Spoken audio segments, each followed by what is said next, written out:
Zveza društev gluhih in naglušnih Slovenije bo aprila začela z novim projektom Slišati dobro je dobro. Program je namenjen starejšim ljudem z izgubo ali okvaro sluha, tako da se bo zvrstilo veliko skupinskih delavnic in posameznih svetovanj. Glede na statistike, naj bi imel težave s sluhom vsak tretji starejši po 65 letu. Ocenjuje se tudi, da vsaj polovica ne naslavlja teh težav, se pravi ne rešuje težav, ki jih imajo s sluhom. Mogoče tukaj tudi relevanten podatek, da vsaj tretjina, ki pridobi slušni aparat, pa tega ne uporablja. Težave s sluhom mnogo ljudi velikokrat prezre. Za neuporabo slušnih pripomočkov pa bi lahko navedli več dejavnikov. Nedostopnost ali razumljivost informacij ali dojemanje izgube sluha kot samoumevni del staranja. Prav tako imajo mnogi velik odpor do nošenja slušnih aparatov, zato veliko naprav pristane v predalu. Poleg tega so za marsikoga že sami slušni aparati in drugi tehnični pripomočki prezapleteni za uporabo.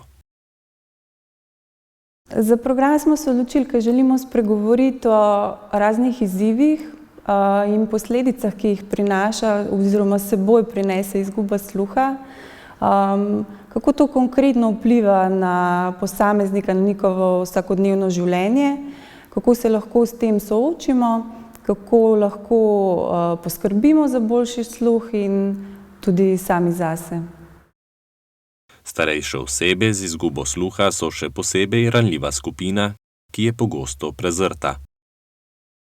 Vsakodnevno komuniciranje lahko osebi, ki ne sliši dobro, postane prenaporno.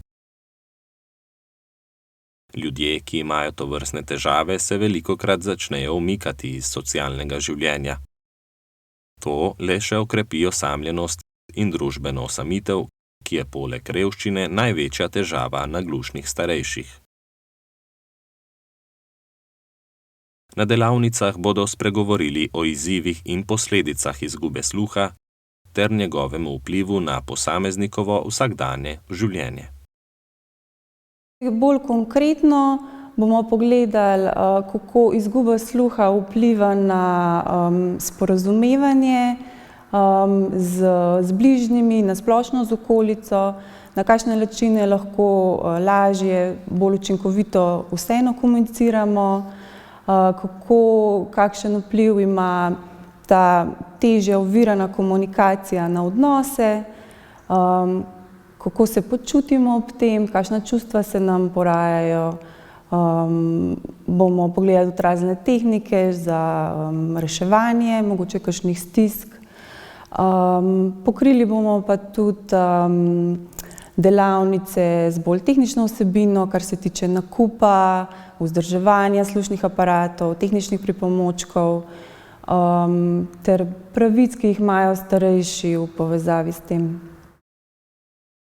Pomembno je poudariti, da je pridobitev slušnega aparata šele prvi korak do tega, da bolje slišimo.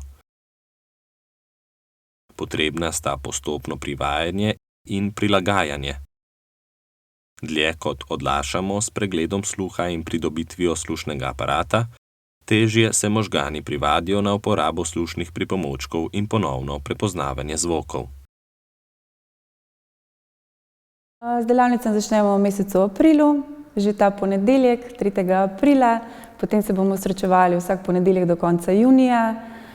Srečanja bojo potekala v Dnevnem centru aktivnosti v Ljubljani, na Gosposvetski cesti 4. Tako da lepo vabljeni in upam, da se vidimo. Poleg strokovnjakov z tega področja bodo na srečanjih osebno izkušnjo delili tudi dolgoletni uporabniki slušnega aparata in polževega vsadka.